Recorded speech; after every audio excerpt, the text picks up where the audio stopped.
Welcome to Suburban On Air. Mike Cohen with you, and today we're talking about La Poutine Week. It's across Canada, February 1st to 7th. And joining me is Naïm Adam, who's the co-founder of La Poutine Week, and José Champagne from Anorexia and Bulimia Quebec.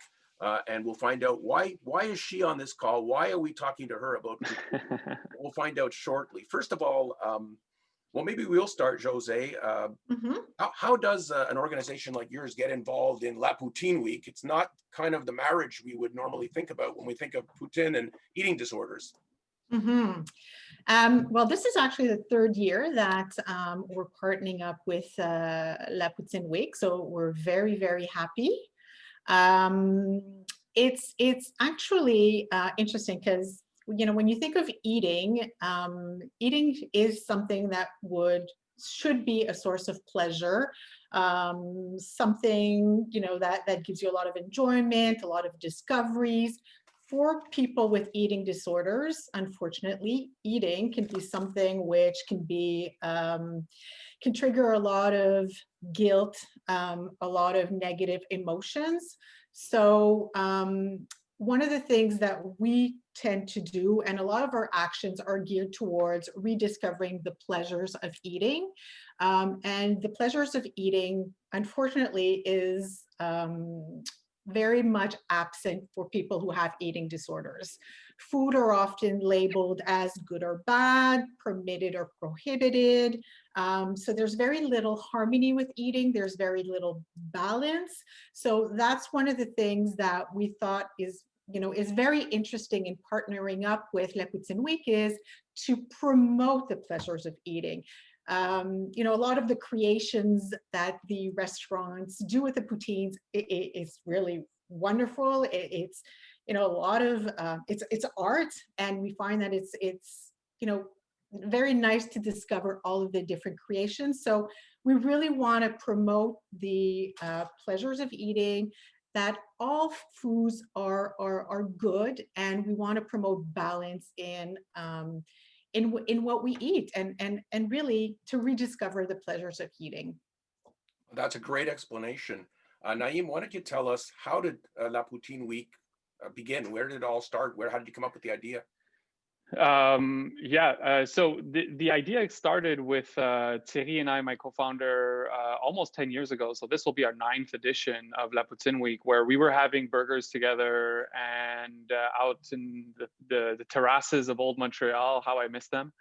And we were just discussing the best burger in the city, and it slowly started to escalate into a pretty heated argument. And from there, we started, challenging each other on the best poutine. And Thierry likes his stacked up and full of ingredients. I'm more of a purist when it comes to these dishes. So we were of opposite schools. And what happened is it just brought us together, and we used our platforms to share what our mission was, is trying to find this best poutine dish in Montreal at the time. And eventually it just grew really organically across the country. And now we're sitting at, over 700 unique locations across the country that are participating. And I believe over 250 in Quebec alone. So it's a dish that's loved. It brings communities together. There's controversy behind it. It's just one of those really beautiful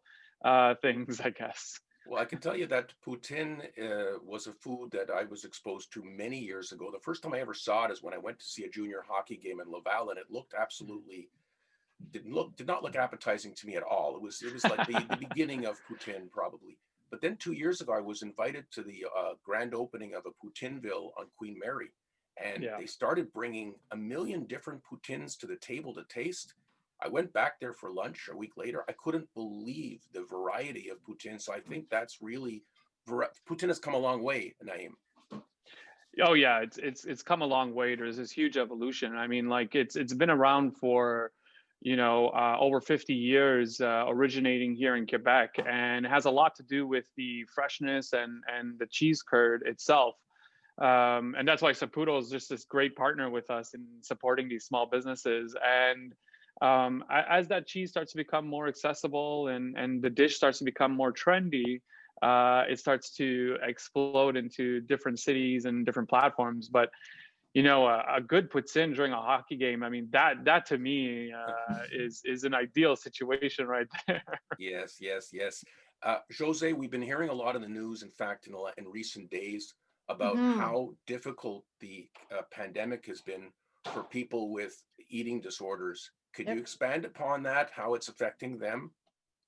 I definitely can confirm that it's very difficult. We've had significant increases in the number of requests for help at the organization.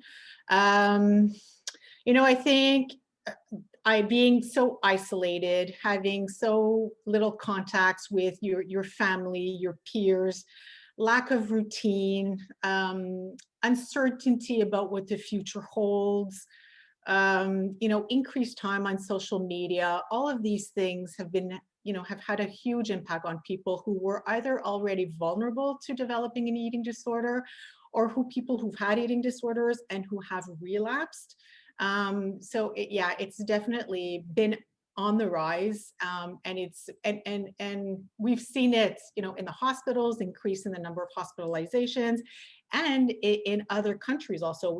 We've seen that it's been in the rise in the US and Europe. So it's really having a huge impact on people who have mental illnesses and eating disorders.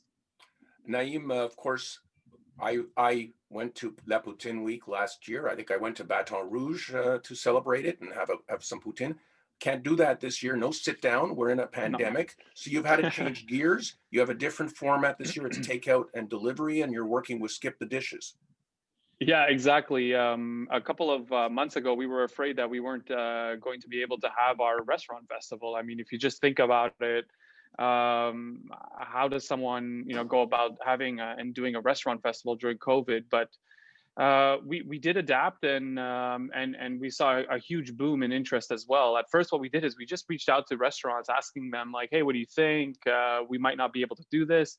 And they got back to us telling us like, no, you need this, we need this, we want this Mhm. platform to push on. And so it became a natural partnership with Skip the Dishes that allowed their customers to join and cover that cost as well, to let as their restaurants across Canada to join our festival, and people will be able to order it for takeout and delivery from our platform. So you'll see a little button there. You click, and right away you'll be led to the Skip the Dishes platform, where you'll be able to order your dish.